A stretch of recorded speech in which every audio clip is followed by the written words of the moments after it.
There is an air of mystery surrounding highly intelligent individuals that many find difficult to define.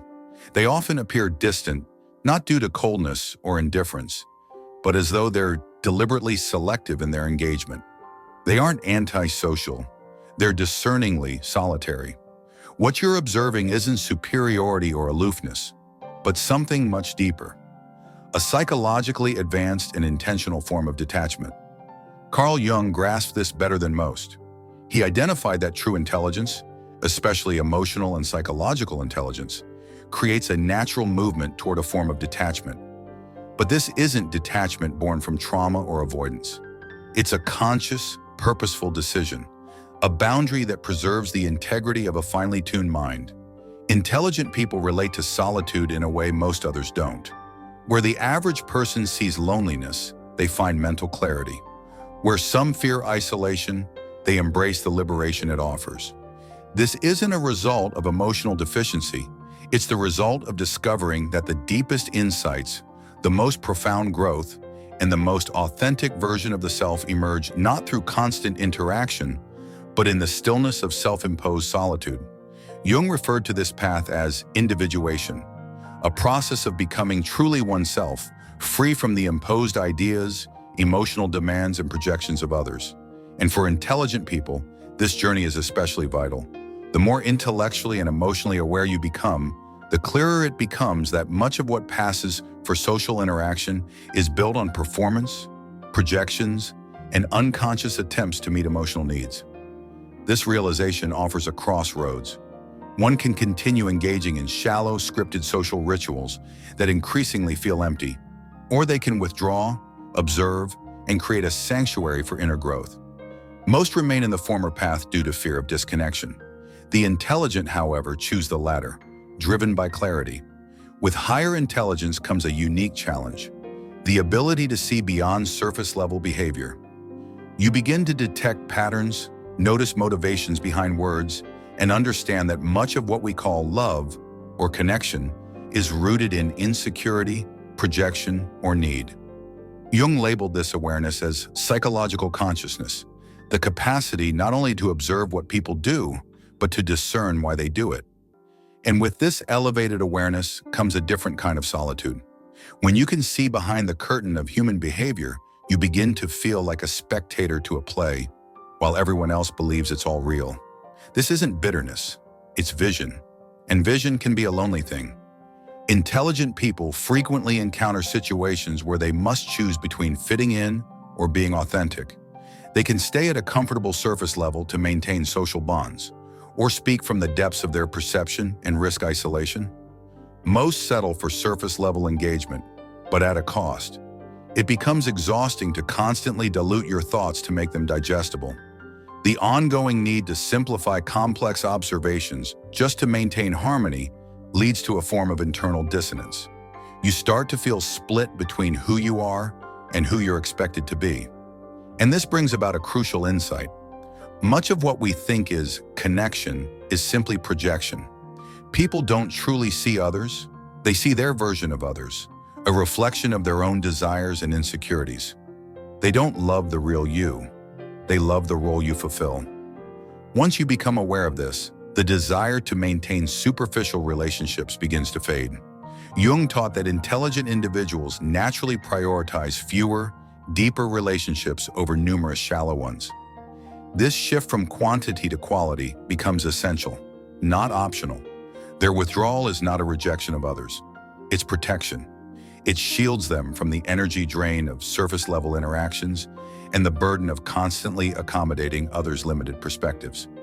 Intelligent people live in a world that often celebrates conformity, emotion-driven choices, and groupthink. And when you consistently prioritize reason, awareness, and depth in such a world, you experience friction, cognitive dissonance at every turn. Jung described the collective unconscious, the shared mental programming that shapes societal behavior.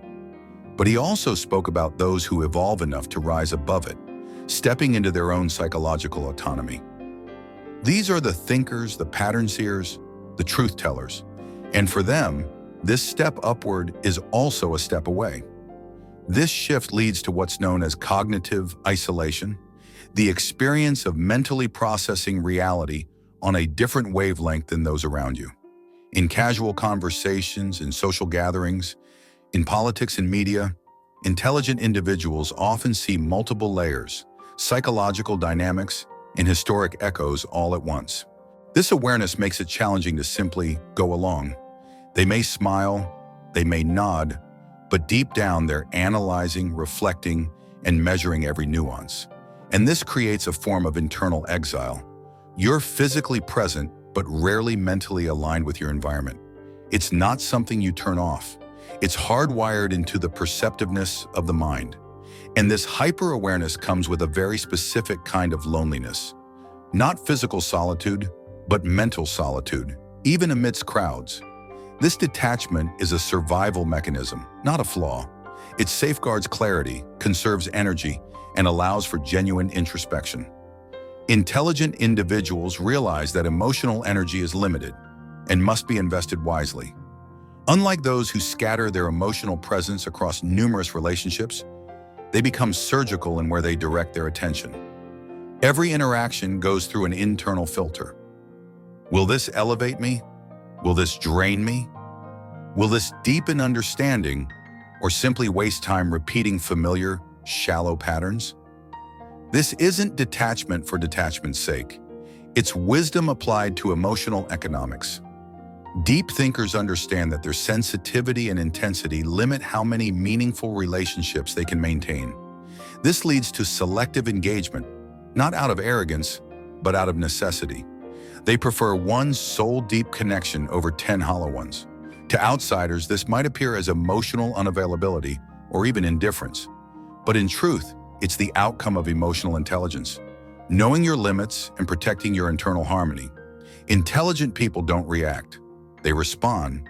They've mastered the ability to feel deeply without being ruled by emotion. They engage where it's meaningful and retreat when it's not. This self-mastery often appears as detachment, but it's more accurately described as sovereignty over one's inner world. Detachment, in this sense, becomes a tool. It reserves energy for work that matters. It preserves the space required for deep thinking. And it protects against the emotional chaos that comes from over-involvement in other people's unresolved stories. And here's where solitude enters again, not as a void, but as a resource. While many fear being alone, the intelligent find richness in it. Jung referred to this as discovering the treasure in the depths. True solitude isn't the absence of company, it's the presence of self. It allows the mind to operate freely, to explore without interruption, and to exist without needing to adjust for others. In solitude, ideas bloom, insights crystallize, the noise of the world fades, and in that silence, creativity and clarity emerge. Jung called this process active imagination, when the mind, free from external clutter, explores possibilities beyond ordinary thought. And it's this mental freedom that fuels breakthroughs, innovations, and personal evolution. Paradoxically, the more intelligent someone is, the more they need this space. Detachment becomes the doorway to authenticity. Not a wall, but a bridge inward. From this place of centered solitude, any external connection becomes richer. Intelligent individuals don't isolate to avoid life. They detach to better engage with it, on their terms, with integrity. The average person forms relationships to escape themselves. The intelligent person often steps back from relationships to reconnect with themselves. This fundamental difference in motivation explains the frequent misunderstandings between the two. What appears as disinterest is often deep internal engagement. What looks like rejection is usually preservation. The solitude advantage explains why intelligent people can go days, weeks, even months in reflection, and return more integrated, more creative, and more complete. Carl Jung lived this pattern. His most powerful ideas didn't emerge in crowds. They were born in silence, during extended inner work, deep introspection, and radical honesty with the self. So this detachment isn't a glitch, it's a design. It's not something to be fixed or socialized away. It's a requirement for the mind to do its best work. To understand this is to understand intelligent detachment not as dysfunction, but as function, refined, evolved, and deeply human. If you identify with this, your challenge isn't to become more social, it's to balance your inner rhythms with the occasional connection that enhances rather than drains. And if you know someone like this, realize their distance isn't about you, it's about the structure of their psychological landscape. Carl Jung's insights remain clear. Individuation, the path to becoming whole, requires periods of separation from the noise, the collective expectations, and the social scripts. For the intelligent, detachment isn't isolation, it's integration, it's how they become who they were meant to be, so that if and when they connect, it's with truth, intention, and meaning. If this message stirred something within you, don't keep it to yourself. Share it. Someone else might be walking the same silent path, waiting for a sign that they're not alone. Stay grounded, stay thoughtful, stay awake. For more deep dives into philosophy, the human experience, and timeless truths, subscribe and turn on the bell. Wander the void with wonder, question deeply, think freely. Until next time, embrace the silence and let it speak.